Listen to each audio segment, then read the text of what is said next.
السلام علیکم ورحمۃ اللہ تعالی وبرکاتہ۔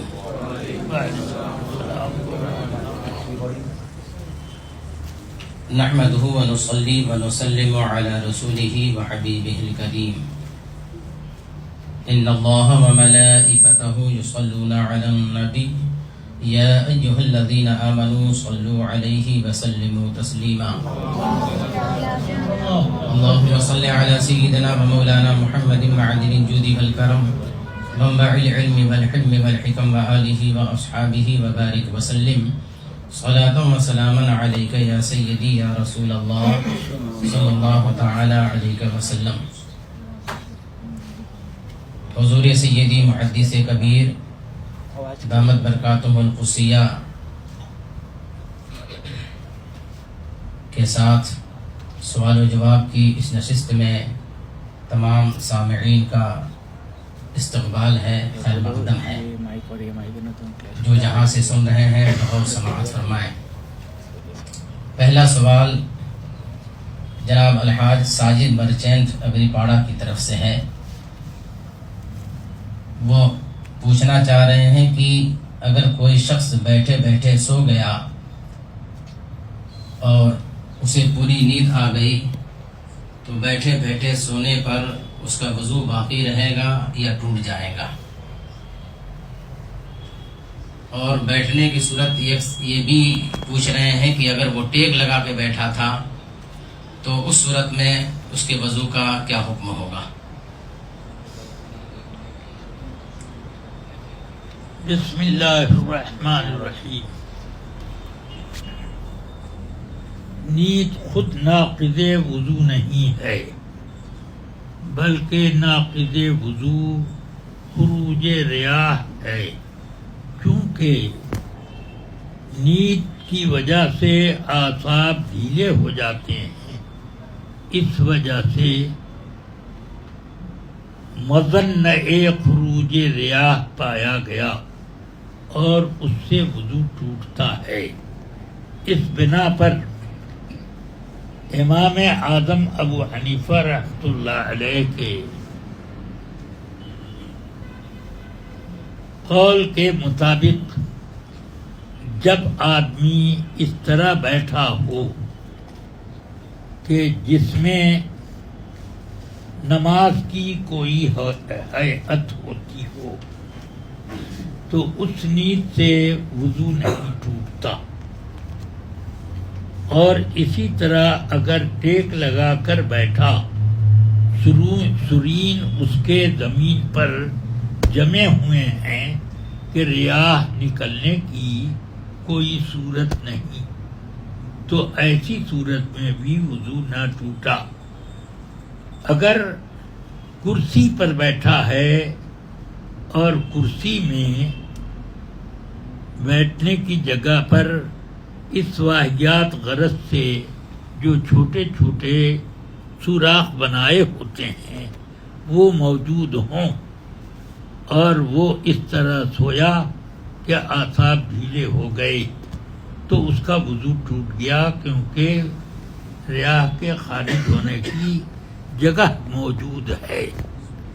لیکن ایسے اگر بیٹھا کہ اس کی سرین بالکل زمین پر یا جس جگہ پر وہ بیٹھا ہے جمی ہے اور ریاح کے خروج کا کوئی احتمال نہیں، تب یہ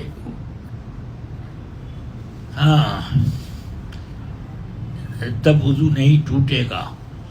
البتہ نماز کی کسی حالت میں وہ سویا ہوا ہے اور اس حالت سے وہ لڑک گیا تو اب ایسی صورت میں اس کا وضو جاتا رہا۔ کچھ اس کی اور بھی تفصیلات ہیں، جو فتاوی رضیہ سے آپ کو حاصل ہوں گی، مگر جتنا میں نے بتایا اس سے وہ سب کا خلاصہ ایک ہوا۔ واللہ تعالی عالم بالصواب۔ سبحان اللہ۔ ان کا دوسرا سوال ہے کہ آج کل عموماً لوگ موبائل میں قرآن پاک کا ایپ ڈاؤن لوڈ کرتے ہیں اور اسی میں قرآن پاک کی تلاوت کرتے ہیں، تو اگر کوئی موبائل دیکھ کر قرآن پاک کی تلاوت کرتا ہو تو اس طرف پیٹھ کر کے بیٹھا جا سکتا ہے یا نہیں؟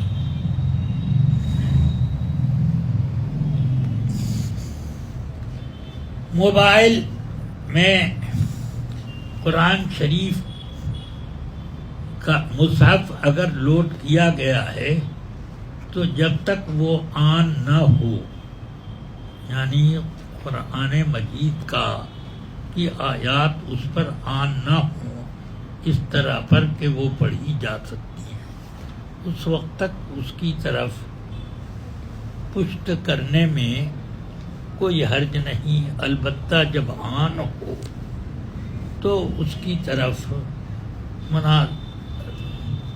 یہ ادب کے خلاف ہے کہ آدمی ادھر پشت کرے، اس لیے ایسا قرآن حکیم پڑھنے کے لیے مناسب یہ ہے کہ موبائل والا کسی ایسی جگہ بیٹھے کہ جہاں پشت کرنے کا موقع نہ ہو، کہ خلاف ادب کوئی حرکت سرزد ہو سکے، کیونکہ عموماً یہ ہوتا ہے کہ کوئی شخص موبائل کھولے ہوئے ہے اور آگے کوئی دوسری طرف رخ کر کے بیٹھا ہے تو اس کو وہ یہ سمجھتا ہے کہ کوئی میسج وغیرہ پڑھ رہے، جب تک وہ بلند آواز سے نہیں پڑھے گا تب تک کیسے کسی کو معلوم ہوگا؟ کیونکہ موبائل تو ہزاروں کام کی ایک کتاب ہے یا ایک اس طرح کا کام ہے، اس میں اچھے برے سب طرح کی چیزیں آ جاتی ہیں۔ واللہ تعالی عالم بالصواب۔ جزاکم اللہ۔ کنیز فاطمہ کوئی خاتون ہیں، وہ یہ سوال کر رہی ہیں کہ حضور اقدس صلی اللہ تعالی علیہ وسلم پر کچرا پھینکنے والی حدیث کی حقیقت کیا ہے، رہنمائی فرمائیں۔ بعض علماء، ان میں ایک عالم کا نام انہوں نے لکھا کہ مولانا خادم حسین نے فرمایا تھا کہ آقا کریم صلی اللہ تعالی علیہ وسلم پر کچرا پھینکنے والی حدیث جھوٹی ہے، لیکن کچھ وقت پہلے ایک صاحب نے اپنے چینل پر حضرت سید شاہ تراب الحق علیہ الرحمہ کی آواز میں ایک ویڈیو پوسٹ کی جس میں حضرت یہ فرما رہے تھے کہ کچرا پھینکنے والی حدیث سورہ لہب سے ثابت ہے، حضرت اس پر رہنمائی فرمائیں۔ یہ حدیث اگرچہ اتنی مستحکم جو تواتر کے درجے میں ہو یا بہت مضبوط سند والی ہو، نہ صحیح مگر مقبول ہے، اور سند کے اعتبار سے وہ درست ہے، اس سے استشہاد درست۔ میں نے تو کچھ بڑے علماء اپنے مشائخ میں سے ان سے بھی یہ بات سنی، وہ فرمایا انہوں نے۔ باقی مولانا خادم حسین صاحب نے اس کو اگر ضعیف کہا ہے یا غلط بالکل ہی سرے سے، انہوں نے کیا فرمایا ہے کہ وہ سائل نے تو جھوٹا کا لفظ لکھا، یہ حدیث جھوٹی ہے۔ سائل نے جو لکھا ہے کہ یہ حدیث جھوٹی ہے، انہوں نے یہ فرمایا نہیں، یہ جھوٹی ثابت کرنے کے لیے انہوں نے کوئی دلیل نہیں دی۔ وجہ سے یہ بات ابھی قابل اعتبار نہیں ہے. اتنی بات ثابت ہے کہ رسول پاک صلی اللہ علیہ وسلم پر تکلیف دہ چیزیں ضرور پھینکی جایا کرتی تھی، اور اس میں کچرا بھی شامل ہے، اس میں پتھر اور ڈھیرے بھی ہیں، دھول اور غبار بھی ہے، طرح طرح کی ایذا ہوتی تھی.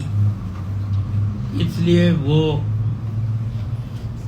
سرے سے کذب کا اور جھوٹ کا اس حدیث پر حکم لگانا یہ بہت ہی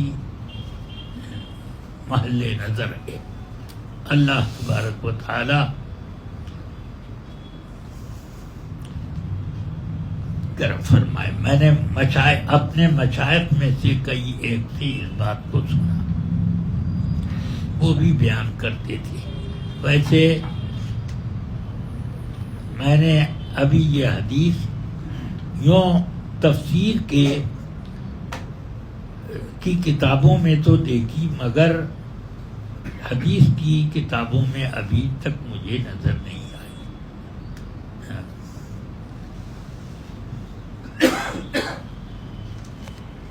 آپ کے پوتے مولانا ریاض المصطفیٰ اعظمی ابن مولانا مفتی عطا المصطفیٰ صاحب، وہ یہ سوال کر رہے ہیں کہ عموماً لڑکیوں کو شادی کے وقت سونا دیا جاتا ہے جو ان کی ملک کر دیا جاتا ہے، ان پر قبضہ دے دیا جاتا ہے، مالک بنا مالک بنا دیا جاتا ہے، مگر ان کی آمدنی کا کوئی ذریعہ نہیں ہوتا، جس سے ان کو زکوٰۃ دینے میں دقت ہوتی ہے، اور بعض اوقات شوہر بھی ایسی پوزیشن میں نہیں ہوتا کہ وہ بطور تبرع ان کی زکوٰۃ ادا کرے. اگر ہر سال سونا بیچ کر زکوٰۃ ادا کی جائے تو چند سالوں بعد سب ختم ہو جائے گا. ایسی صورت میں کہیں سے رقم کا انتظام کر کے حیلہ کرا لیا جائے اور اس میں سے کچھ فقراء کو دیا جائے، پھر اگلے سال کے لیے اسے محفوظ کر کے اسی میں مزید بڑھا کر زکوٰۃ ادا کر دی جائے، تو یہاں یہ حیلہ کرنا کراہت سے خالی ہوگا یا نہیں؟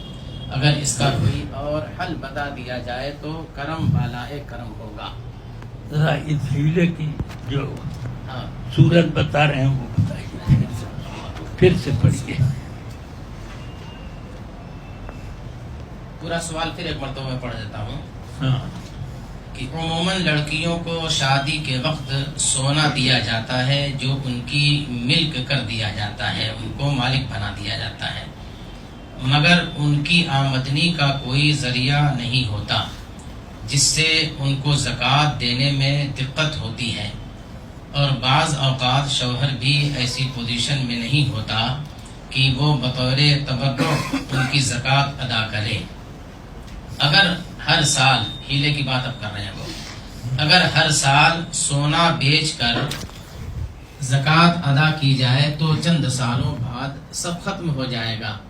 ایسی صورت میں کہیں سے رقم کا انتظام کر کے حیلہ کر لیا جائے اور کرا لیا جائے اور اس میں سے کچھ فقراء کو دیا جائے، پھر اگلے سال کے لیے اسے محفوظ کر کے اسی میں مزید بڑھا کر زکوٰۃ ادا کر دی جائے، تو یہاں یہ حیلہ کرنا کراہت سے خالی ہوگا یا نہیں؟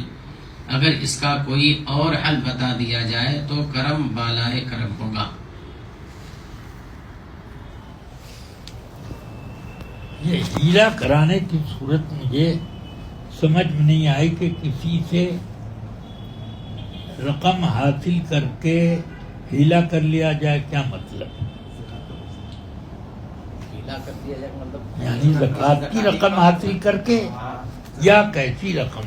یہ تو انہوں نے اس میں وضاحت نہیں کی ہے، لیکن حیلہ تو عموماً بہرحال اگر یہ مطلب ہے کہ دوسرے کی زکوٰۃ لے کر اس کو حیلہ کرا کے آپ اس پیسے میں سے کچھ یا کل جو بھی ہے اپنی زکوٰۃ میں نکالیں، تو یہ تو ان چیزوں میں نہیں آیا کہ جو شرعی حاجات میں آئے، اور یہ کہنا کہ اس میں سے اگر سونے ہی کا کچھ حصہ زکوٰۃ میں جو ہوتا ہے وہ نکالا جائے تو ختم ہو جائے گا، یہ بھی غلط ہے، اس وجہ سے کہ 7.5 تولہ سونا جب ہوتا ہے تب زکوٰۃ فرض ہوتی ہے، اس میں اگر 2 رتی بھی کم ہے، 2-4 کیرٹ بھی کم ہے تو زکوٰۃ فرض نہیں ہوئی، تو یہ ختم ہو جاتا ہے، یہ تو بات غلط ہے۔ البتہ اس صورت میں ماں باپ کو یہ چاہیے کہ وہ زیور جن کی وجہ سے ان کو زکوٰۃ ہوتی ہے اتنی مقدار میں دیں جس سے زکوٰۃ واجب نہیں ہوتی، اس میں کچھ ایسی چیزیں پیوست کر دیں جس سے اس کی مالیت بڑھ جائے، تب بھی زکوٰۃ واجب نہ ہوگی۔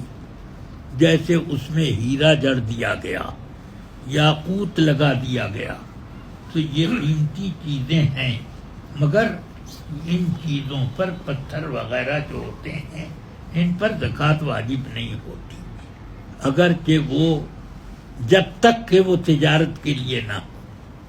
نہیں سمجھے آپ؟ تجارت کے لیے، اگر بیچنے کے لیے، اگر یاقوت، زمرد، یہ ہیرا، یہ وہ اس طرح کے جویلرز، یہ وہ اس طرح کے پتھر رکھے گئے تو اس پر زکوٰۃ ہے، بیچنے کے لیے رکھا، اور یوں اپنے پاس رکھا 5 لاکھ کا ہیرا آپ نے اپنی انگوٹھی میں جڑ دیا یا عورتوں نے اپنے ہار میں لگا لیا تو اس سے کچھ نہیں ہوتا۔ تو ماں باپ کے لیے اس سلسلے میں یہ محل نظر ہے کہ وہ اتنا زیور دیتے ہی کیوں ہیں جس کی وجہ سے اس پر زکوٰۃ واجب ہو اور وہ گناہگار ہو۔ اگر یہ ہے تو ان کی زکوٰۃ خود اپنی طرف سے ادا کرنے کا انتظام کرے۔ ہاں، اگر وہ خود عورت مالدار ہے تو دے، کوئی حرج نہیں کہ اس کا بینک بیلنس ہے اس سے دے، باقی ایک کہ ختم ہو جائے گا یہ کہنا صحیح نہیں ہے۔ ہاں، کچھ ایسی چیزیں دیں، دینا کا رواج تو ہے، کچھ ایسی چیزیں دیں جن کے اوپر زکوٰۃ نہیں ہے، آڑے وقت میں کام آ جاتی ہیں، تو یہ بھی درست ہے کہ ضرورت سے زیادہ سامان ہے اس سے قربانی تو واجب ہوتی ہے، صدقہ فطر تو واجب ہو جاتا ہے، ضرورت سے فاضل جو مال ہے اس کی مالیت اگر 200 درہم کی ہو گئی تو قربانی واجب ہو گئی، صدقہ فطر واجب ہو گیا، مگر زکوٰۃ واجب نہیں ہوئی۔ سمجھ گئے؟ تو اس طرح پر وہ مال دے دیں۔ بعض لوگوں کے یہاں میں نے دیکھا کہ غیر ضروری تانبے اور پیتل کے بہت سے برتن، بالٹیاں، یہ وہ ادھر ادھر اپنی الماریوں میں سجائے ہوئے ہیں، تو میں نے ان سے پوچھا، ایک صاحب کے گھر ذرا میری بے تکلفی تھی، میں نے ان سے پوچھ ڈالا کہ یہ اتنا یہ سب سجا کر کے یہ رکھا آپ نے، آخر کیا فائدہ؟ انہوں نے کہا کہ نہیں، ہم نے یہ رکھ کے اس لیے رکھا ہے کہ اگر کبھی ہمارے اوپر آڑا وقت آ گیا تو اس کو بیچ کر کے ہم اپنا کام چلائیں گے، کسی سے بھیک تو نہیں مانگنی پڑے گی، اس لیے ہم نے رکھا۔ تو ان چیزوں پر زکوٰۃ اس وقت ہوتی ہے جبکہ بیچنے کے لیے رکھا جائے۔ زمین خریدی آپ نے قیمتی سے قیمتی، مگر بیچنے کی نیت سے خریدی تو اس پر زکوٰۃ ہے، اور یوں رکھنے کے لیے، کھیتی کرنے کے لیے، یا اس پر چمن اور باغ بنانے کے لیے، یا یوں ہی پڑی رہے، کھیلیں کودیں لوگ اس میں، اس پر کوئی زکوٰۃ نہیں۔ یہ صرف سونا اور چاندی یا تجارت کی چیزیں ہیں، ان کے اوپر زکوٰۃ واجب ہوتی ہے جب قدر نصاب ہو، بس۔ واللہ تعالی اعلم۔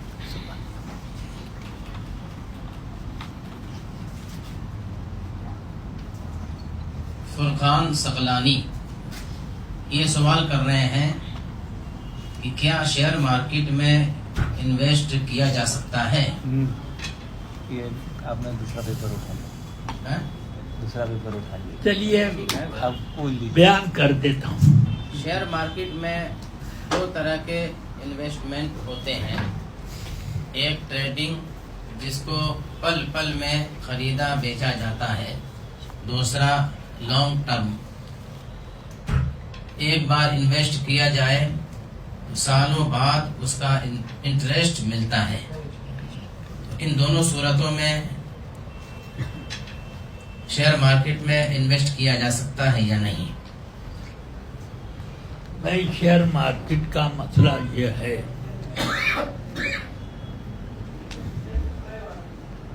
یہ کوئی خرید فروخت کی چیز نہیں ہے، یہ پارٹنرشپ ہے۔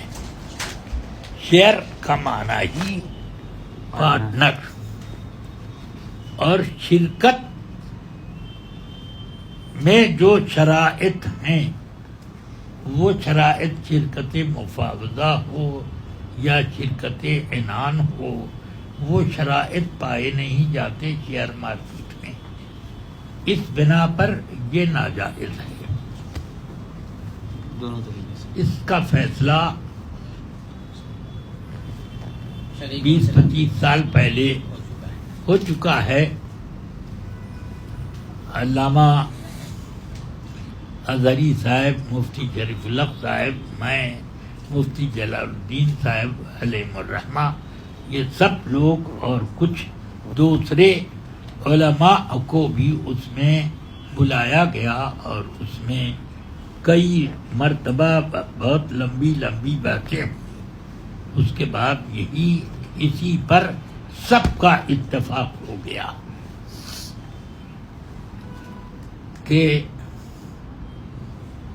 شیئر کا مسئلہ وہ شرعی نہیں ہے۔ البتہ بعد میں محقق صاحب نے کچھ راستے نکالے۔ سہیل شیخ صاحب یہ سوال کرتے ہیں کہ اگر کوئی سید صاحب تبلیغی ہو جائیں تو ان کا احترام کیا جائے گا یا نہیں؟ ان کے ساتھ سلام دعا کرنا کیسا ہے؟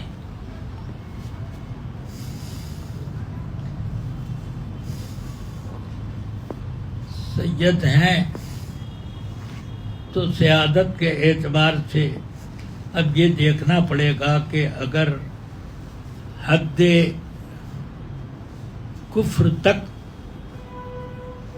ان کی تبلیغیت پہنچ رہی ہے تب تو ان سے کوئی علاقہ نہیں رکھنا، انتظار کیا جائے کہ وہ توبہ کر لیں تب۔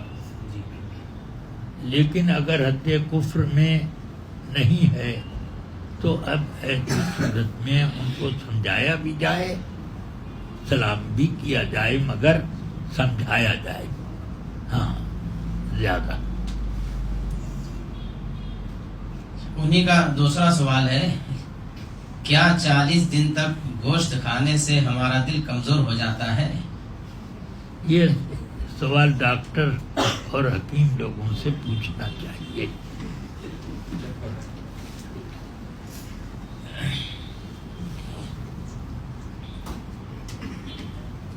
مسعود اختر صاحب کوئی ہیں، وہ یہ سوال کر رہے ہیں کہ زید ایک تاجر ہے جس کا قریب 4 لاکھ روپے کا مال 6 ماہ کے ادھار پر بکا ہوا ہے، لیکن 5-6 برس ہوئے خریدنے والے نے رقم نہیں ادا کی ہے اور دینے سے انکار بھی نہیں کر رہا ہے.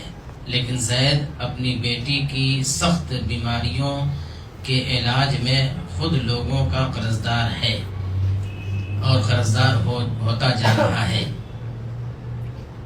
اور اب تو گھر خرچ سے بھی پریشان رہتا ہے.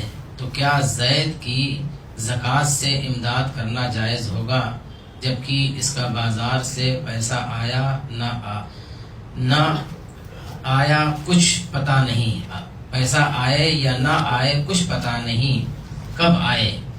ہماری معلومات میں یہ مسئلہ بھی ہے کہ زکوٰۃ اس مسافر کو بھی دینا جائز ہے جو سفر میں تنگ دست ہو گیا، جس کا مال اس کے پاس نہ رہا، حالانکہ گھر پر تو اس کا مال موجود ہے. اس کی روشنی میں حضور سے عرض ہے کہ اس معاملے میں ہم کو حکم شرع سے آگاہ فرمائیں کہ کیا ہم زید کی زکوٰۃ سے مدد کریں تو جائز ہوگا یا نہیں؟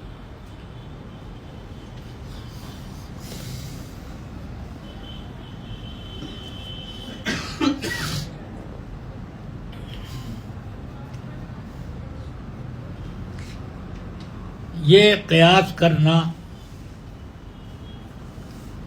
کہ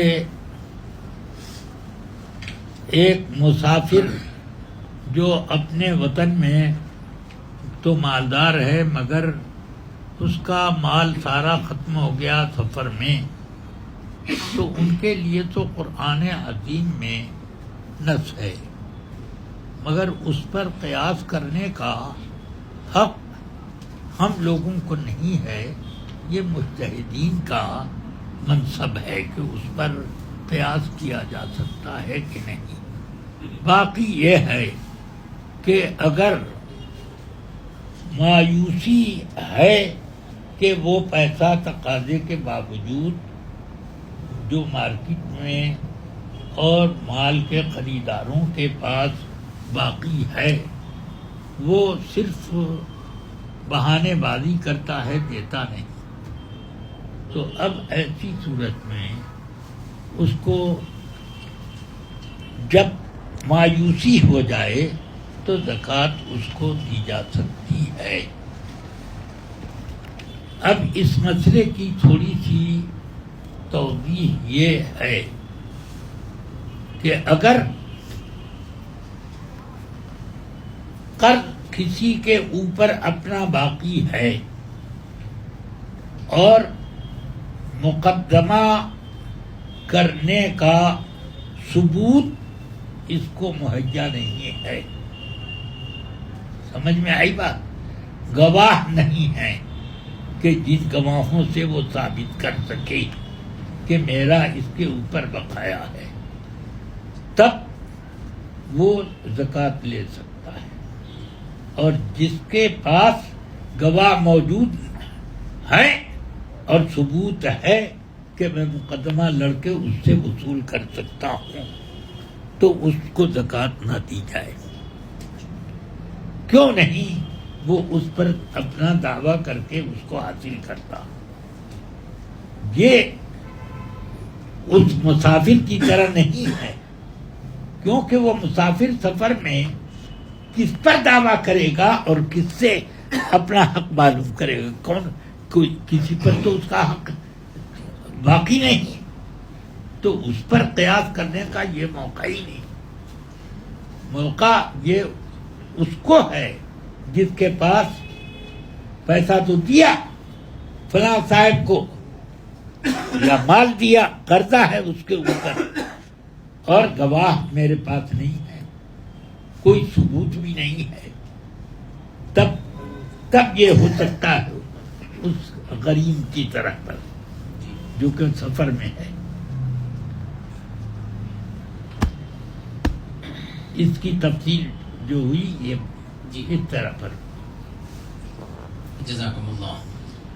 صلاح الدین حنفی قادری رضوی وہ سوال کر رہے ہیں کہ کیا کسی فاسق کی نماز فاسق امام کے پیچھے ویسی ہی ہوگی جیسے اکیلے کی ہوگی؟ برائے مہربانی جواب عنایت فرمائیں.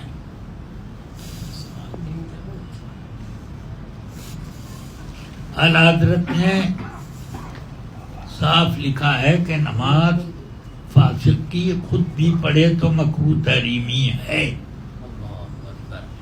اور فاسق کے پیچھے تو پڑھے تو بھی مکروہ تحریمی ہے. اس لیے وہ توبہ کرے فوراً. ہاں توبہ کر لے فسق سے، اب پڑھا کرے. اب اس کے لیے دوسرے ہیلے بہانے نکالنے کی کوئی ضرورت نہیں.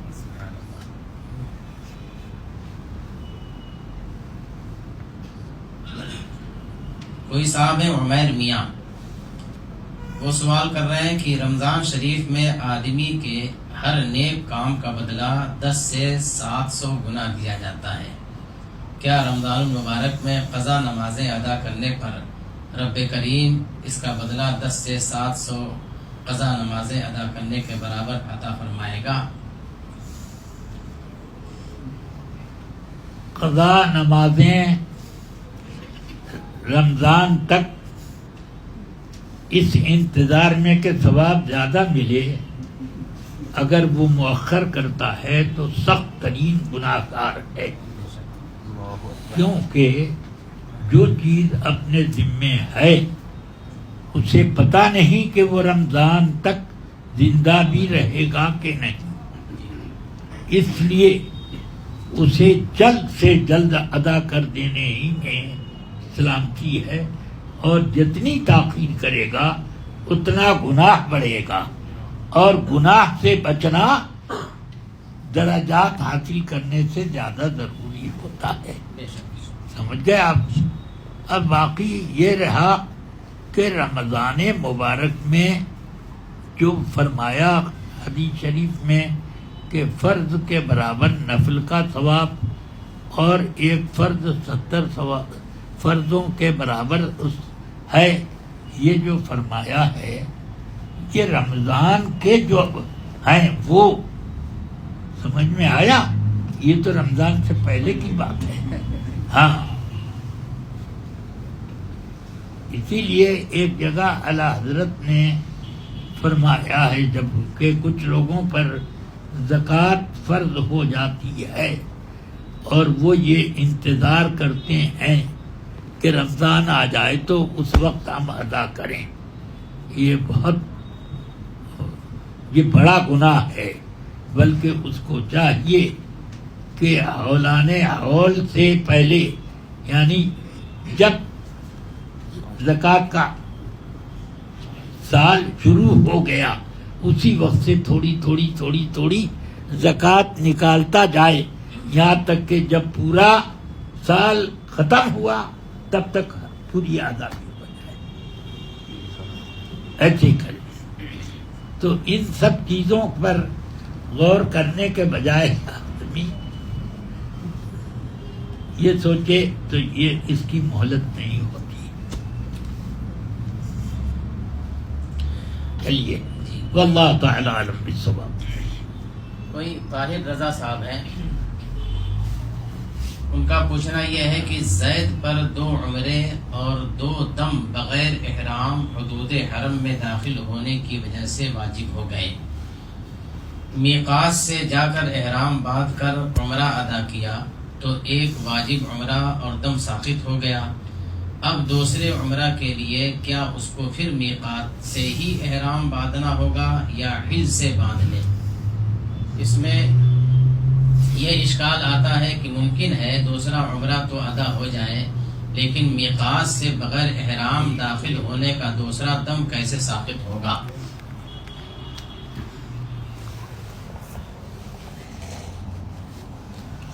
مجھے فون کر لینا. اگر یہ دو واقعے ہیں اس طریقے پر تو دونوں صورتوں میں وہی کرنا پڑے گا. مطلب یہ ہوا کہ آیا وہ میقات سے مکہ مکرمہ یا جدہ آ گیا، جو میقات تھی میقات کے آگے وہ بڑھ گیا بغیر احرام کے، تو دم اس پر واجب ہوا اور عمرہ بھی. اس لیے وہ اگر واپس ابھی چلا جاتا ہے اور واپس جا کر احرام وہاں باندھتا ہے، تب تو اس کا دم بھی ساقط ہو گیا اور احرام صحیح ہو گیا، اور آ کر وہ عمرہ کر لے، وہ عمرہ بھی اس کا اتر گیا. اب یہ کہ جو مرتبہ ہوا تو یہ تو اس وقت ہے جب کہ واپس جانے کی بات ہو، یعنی آ رہا ہے، جدہ پہنچا اور خیال ہوا کہ میں تو بغیر احرام کے آ گیا، اب وہ پلٹا، تب اس کے لیے یہ ہے. یہ نہیں کہ وہ ہر بار ایسے کرتا رہے تو واپس کہاں ہوا، اس احرام کے لیے واپس کہاں ہوا، وہ تو ختم کر دیا اس نے، نہ احرام کیا نہ عمرہ کیا، بلکہ یوں ہی واپس ہو گیا گھر. اگر وہ میقات کے اندر سے بار بار جو ہے ہاں تو یہ اس کے اوپر دم تو رہے گا، بس جی دم رہے گا.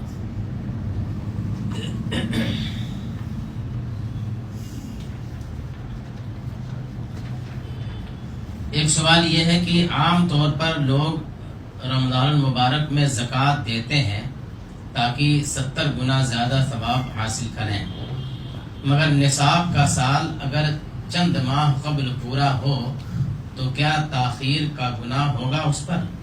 ایسی صورت میں لوگوں کو کیا حکم دیا جائے؟ اعلان حول پورے ہونے کے بعد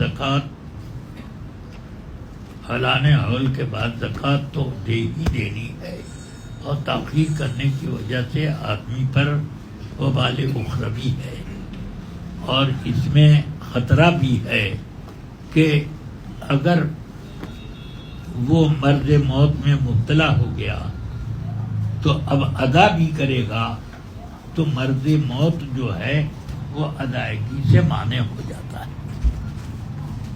وہ اب مرض موت میں وہ وراثت کے مال کے درجے میں آ جاتا ہے. اس وجہ سے یہ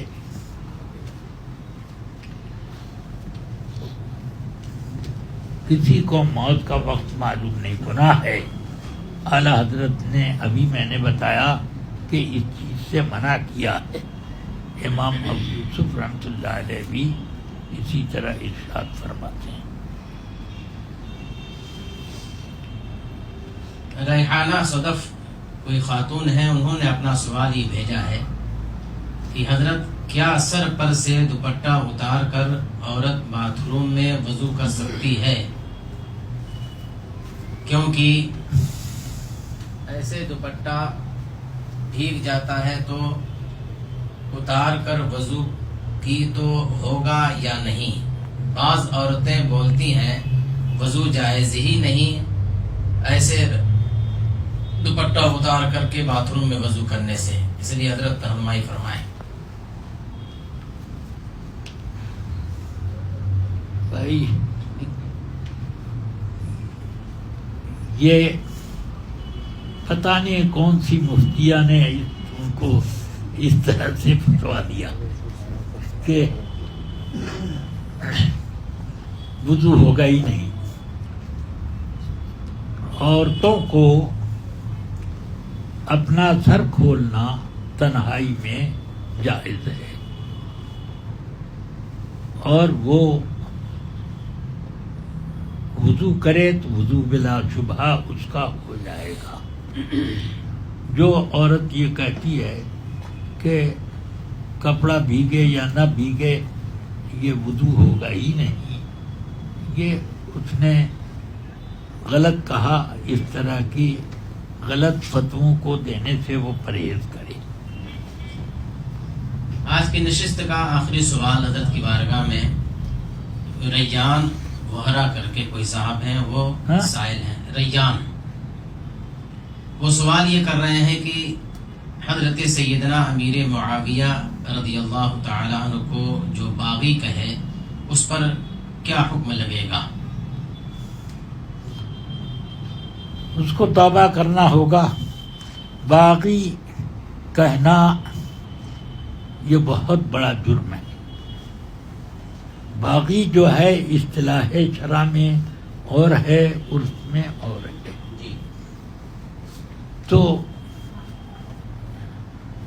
جن علماء نے جو لکھا وہ شرعی حکم، شرعی اصطلاح کے اعتبار سے، اور اس وقت یہ ہے کہ باغی کا معنی سرکش اور یہ فاسق فاجر یہ لیا جاتا ہے.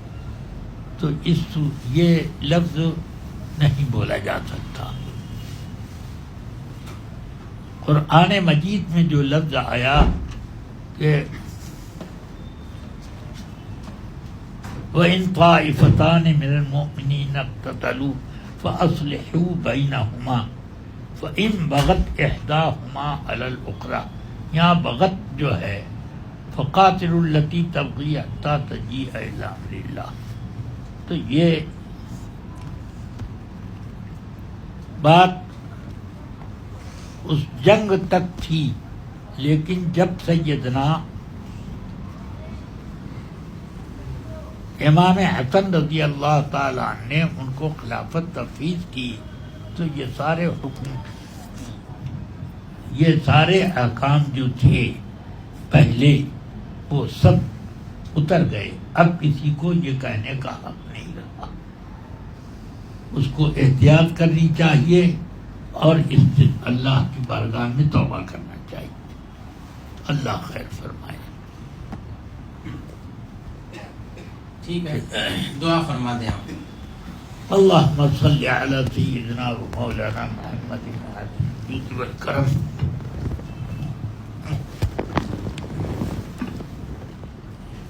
وآلہ وصحبہ وبارک وسلم. یا اللہ یا رحمان یا رحیم.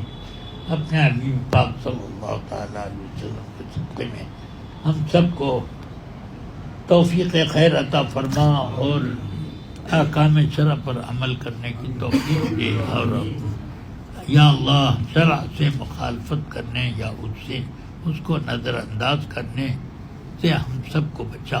اللہم ربنا آتنا من لدنک رحمۃ وہیئ لنا من امرنا رشدا. وصلی اللہ تعالی علی خیر خلقہ ونور عرشہ سیدنا محمد وآلہ وصحبہ اجمعین.